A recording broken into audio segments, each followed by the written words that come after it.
Hey folks, alright, let's see where we are at with this game.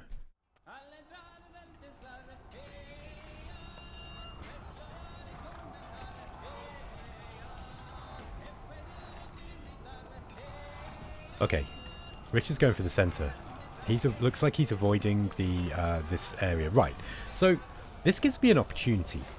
Okay, now I'm thinking that if we go round the side of him, we can try and fold his line in and get round, you know, like to try and get his supplies.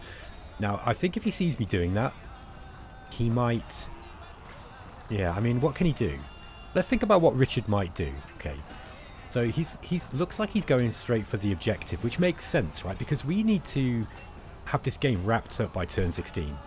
And it's my understanding, like I've not played this at all, by the way. I've not even played a single player game of it yet.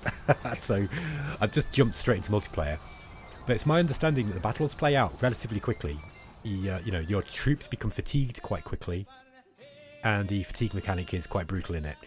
So I think, yeah, we don't want to be spending too long getting into position because we do need to be getting the battle done. I think if he were to move onto here, take this hill, and then, you know, hold on to it, we'd be in big trouble. Although he does have to hold on to his hill too. Let me just check where the objectives are. There we go. So we've got to actually reach this objective, really. Now, we do get victory points. So let me show you the victory overview for those of you who haven't played these games before. So the way that it works is, I'm going to see a victory dialogue based on the first side, right? And so what it does is, it goes, okay, the first side is who is how we're calculating this. So we're calculating from the perspective of the Crusader Alliance. And Richard will see this too, by the way. And what will happen is, I will get a major victory if I get enough kills and enough victory points from taking these objectives. Okay, so as you can see, things like infantry losses, artillery losses, all that kind of stuff, there's going to give you points. Now, we don't have any losses yet so far. And if you go into, yeah, you can actually check the victory points of each unit here. Look, so for every 25 men you lose, you're going to get 10 victory points. Okay, that's how this works. So for example, with these guys, the heavy knights, for every 25 knights you lose, you're going to get 15 victory points.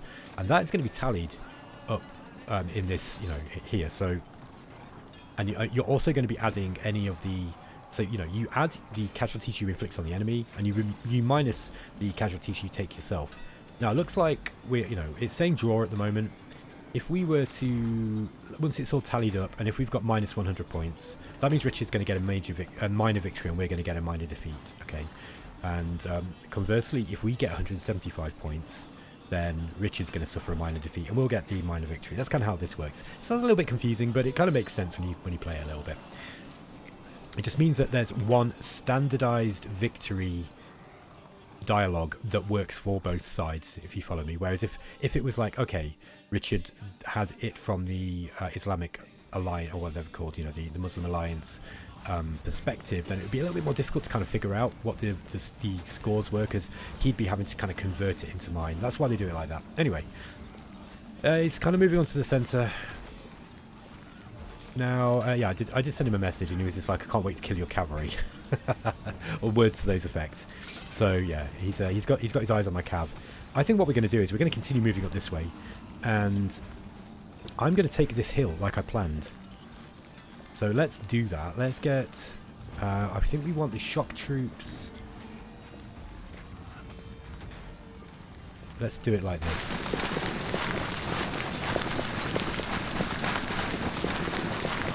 I want the spearmen in the front. Okay. I'm actually going to get these troops. Now, we've got to be a little bit careful, because if he comes out with some cavalry out of nowhere, we could be in big trouble with these troops. So I think what we're going to do, I might move one group of them forwards. These are basically the same, I think. Yeah, they're just swords. They've just got a different combat. Yeah, they're exactly the same unit. I think they've just got a different picture. Now, yeah, they can't move up there, but we can get these crossbows. Now, if he's really quick, he might have got some units around here, and he might be able to charge us. I don't think he's going to be able to do that coming up the hill. The other thing is, of course, I don't think cavalry get defensive fire. Sorry, I don't think crossbows get defensive fire, if I remember right. I may be wrong there, but I don't think they do. Okay, we've got another spear unit. I made a mistake here. I really should have moved these guys up here, but that's okay. Yeah, we can't get those onto this hill yet. Just remind myself of the command range here. Yeah, he's still within command range, so I want this guy. He's going to be... Is he going to be disordered moving into this? He is, yeah.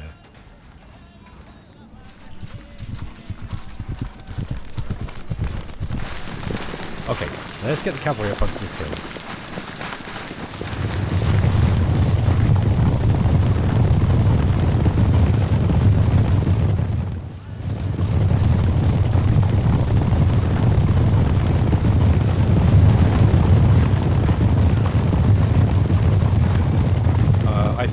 God, that's loud again, isn't it, guys? Let me just get the... Yeah, these guys are going to have to turn here, I think. Now, let me just check what the maximum overstacking is on the parameter data. Try to remember what stacking parameters, 250 men. Yeah, so we're going to be okay there. We can get... How many have we got here? Yeah, that's going to be... that is going to be 250. Ooh. Yeah, so we can just do it. We should be able to... Right, now, if I'm right, we should be able to move these soldiers through without disordering. Yeah. Okay. We're just going to... Let's just get these guys moved. They want to turn... Let me think about this. Yeah, they want to turn clockwise. There we are. Let's just get these guys turned.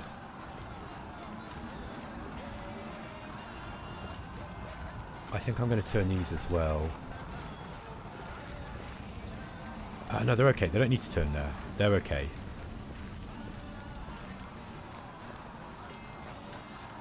And I think I want the crossbows moving up that way.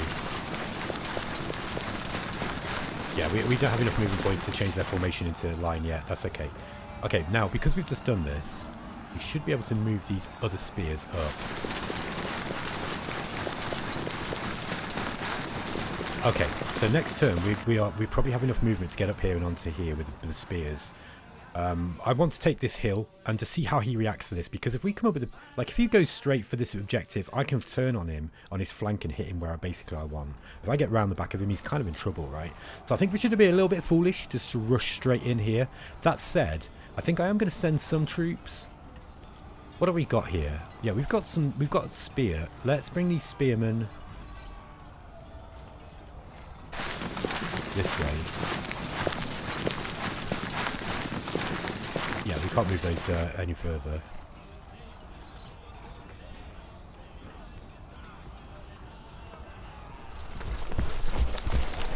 And then we're going to just turn that guy around. There we are. So he should still be within command range. And... Okay, these are out of command range now, unfortunately. That's okay. I don't care about that one unit. Now we are going to bring in these supplies. Now I forget what the range is on the supplies. They will basically replenish anybody, like any of these archers that become out of ammunition. I don't want to move them up any further. I'm just going to move them where they are now. Now, unless he comes down with some very, very fast cavalry, which is possible. We have got spearmen that we can use to respond to that. So, in fact, I might actually bring these guys here just so they're a little bit down, a little bit further down. Okay, see what we got left to move. Now he was saying he can't wait to pepper my cav. That was the terminology that Richard used. I can't wait to pepper your cav.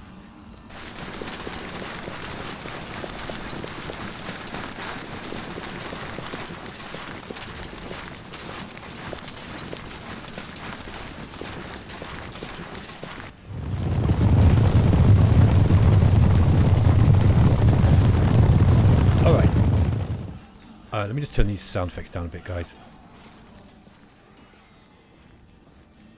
Okay, so what my plan is, I'm going to actually move these cavalry up a little bit, and these lancers, I want to move them into a position where they are looking to threaten his line, right? But you don't really use cavalry like that in medieval stuff. You don't tend to, I mean, you do with you know, horse archers. We don't have horse archers. These are knights, right? So he's kind of going to know this is not very much of a threat. But let's just try and fake Richard out anyway. I think he's too smart for this, to be honest. He's probably too smart to fall for a lame trick like I'm trying to pull on him. But we'll see.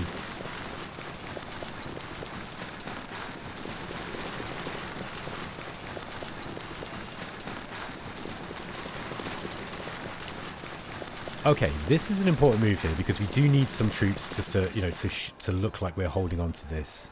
I think I might move these guys up here too.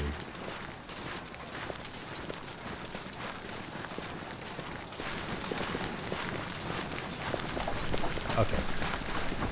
So we are. It looks like we're leaving this a little bit vulnerable. We're sending a couple of, you know, units over here. Bear in mind that really we want to be holding on to anywhere where we can defend, right? Because if he comes at me, like these guys on a hill are going to be able to defend against many more troops. You know, especially if we use our troops carefully. So once we've got the terrain advantage, if he's attacking into this terrain, it's going to be hard for him to win. But I think he's going to be like, okay, I've either got to send a decent amount of forces now to deal with this, or it's going to come in and attack me when I move for this hill, and he's going to flank me. Right, so I feel like he's got to do something to deal with this, and at the same time he can't ignore this either. If I come over through this, like if I take this terrain here, I'm in an advantageous position, you know, to fight him on the flat. Of course, if he just rushes straight forwards to try to take on what we've got here, that is going to be a bit of a problem for me. But these knights can pretty quickly move down this way. Look. These could probably turn around and come back to defend. And these are really strong, by the way. I mean, particularly these knights. These are really, really strong. I think I'm going to actually move these guys onto this hill. 2, 3, 4. 1, 2, 3. They're still not going to be in range. Shoot. 2, 3, 4. No, they're not going to be able to shoot here. So I want these knights. It's important for these knights to be here. And the reason is because we might need to go and move back quickly. If he charges some knights down, I need to be able to come out and meet them. But we have got some lancers here, so I think we're looking good. Oh yeah, you can turn the grid coordinates on. All right, guys, that's going to be it. Let me just check my command ranges. Yeah, he's within range. He's within range. That's all looking good to me. Just make sure we've not got anybody who wants to move anymore. I think we're good to go. Yeah, it looks good to me. Alright guys, I'm going to end there. See you later.